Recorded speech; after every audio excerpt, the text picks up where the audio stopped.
Hello and welcome to another special presentation for Red Monkey Coaching. My guest is Mark Creedon. Hi Mark. Morning, Kevin.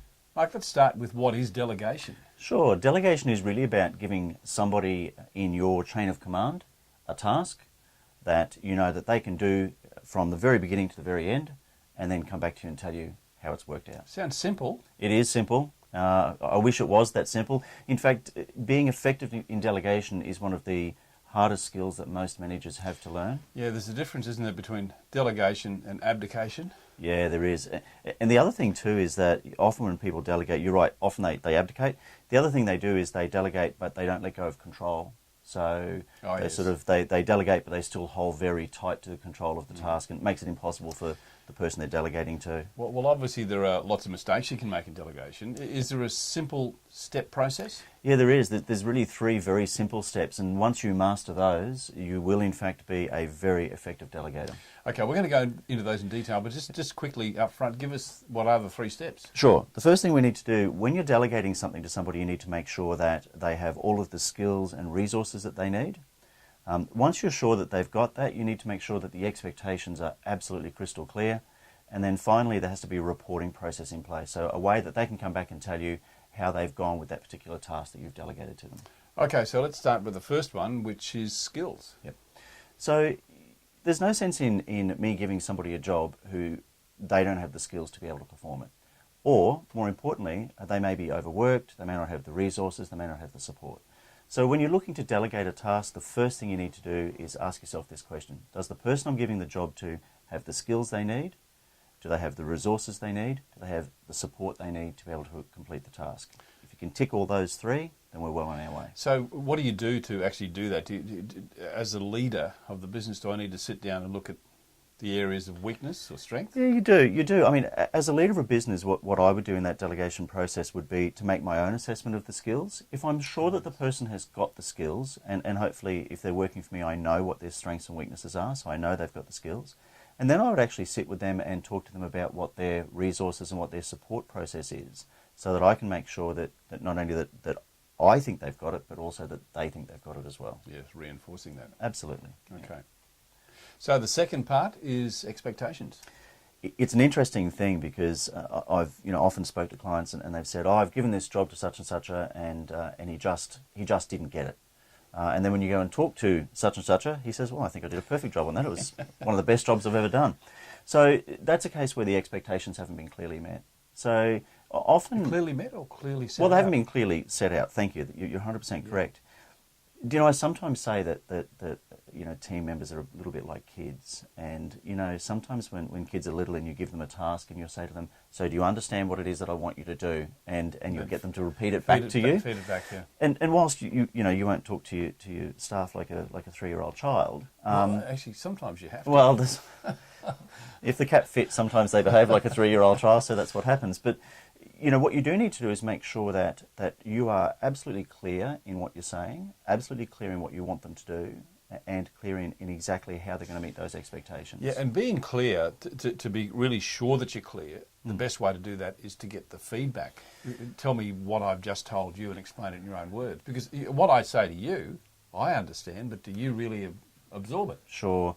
You see that all the time. In fact, I was actually just sitting with a client yesterday, and email is one of the worst offenders for that. Absolutely. And I was sitting with a client yesterday who'd sent an email to their franchisor, and they said to me, I don't know, why he misinterpreted that. I read the email, and in fact, when I read it, I interpreted exactly the same way the franchisor did, which was very different to the way the franchisee actually intended it. Yeah. So you've got to get them to feed that back to you and say, this is the task, this is what my expectations are, have we got that clear, can you just give it back to me? So I understand that you understand it, we're on the same page. Okay, so we've got the first two steps. The third one is reporting. So when you give a task to someone, we get the first two steps out of the way, how are you going to know when it's been done? And the thing about reporting is that you actually have to have very clear expectations on that. The big thing about reporting is it's got to be time-based. So if I gave you a task, Kevin, and I said to you, this is a task I want you to do, if I've satisfied those first two steps, I would then need to say to you one of two things. Either, can you come back to me on that in 2 days' time? Or one of the great questions I love with reporting is being able to say to somebody, How much time do you think it'll take you to achieve that? When can you come back to me on that? And that is a sort of an important little twist on the reporting process, because if you can get them to set the time frame, it's very difficult for them to then say, well, I didn't have enough time to get it done, or things got in the way. So they're taking responsibility. So set those parameters for reporting back. Yep. Mark, just before we conclude, can I just talk about a couple of obstacles that may come up? I mean, that's a simple 3-step process. Yep. But what happens in that period when someone may come back to you with a problem? Sure. So this is often what happens. I mean, I talk about the concept of monkey management, and I see delegation as simply taking the monkey off your back and putting it on your team members' back. Unfortunately, lots of people will then see it as their mission in life to get that monkey back on your back. They want to try and give it back to you. So if I gave you a task to do, Kevin, and you struck an issue, it would be very easy for you to come back and say to me, I've struck an issue with this, I've got a problem, here it is, back to you until you solve it. Well, let's role play it, because I love role play. It's a great way to demonstrate. Mark, thank you. I know I said I'd come back and tell you how I'm going with this, but I've struck a problem here. I just want to know what you think I should do about it. Sure. Kevin, what are your options? What do you think you could do about this particular problem? Well, I don't know, because I was hoping that you could give me your experience as to what you've learnt, maybe help me through it. Sure, that's a good point. What I'd like you to do is go away and have a think about what your options are, and leave them completely open. Then come back and talk to me, and I'll give you my experience then to help you to choose the right option. So come up with as many options as you possibly can. What kind of a time frame do you think you need to achieve that? Oh, can I do it overnight? Maybe tomorrow? Sure. So let's meet at 10 o'clock tomorrow morning. We'll go through your options, and I'll help you to choose the right one from there. Yeah, okay. Break role play for a moment. But the thing I love about that is that you empowered me. Then the feeling I got was, hey, maybe I can. But the other thing too is that you're teaching me, aren't you? You're teaching me not to bring the problems back, but to try and solve them myself.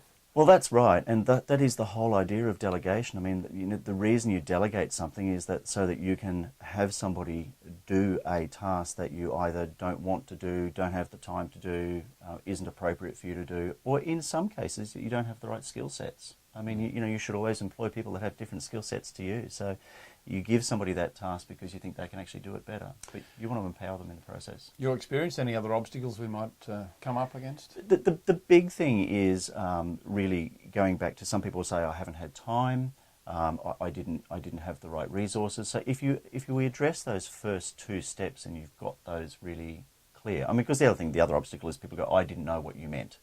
I didn't know that you meant for me to do A rather than B. So if we get through those first 2 steps, we should clear most of those obstacles at the outset.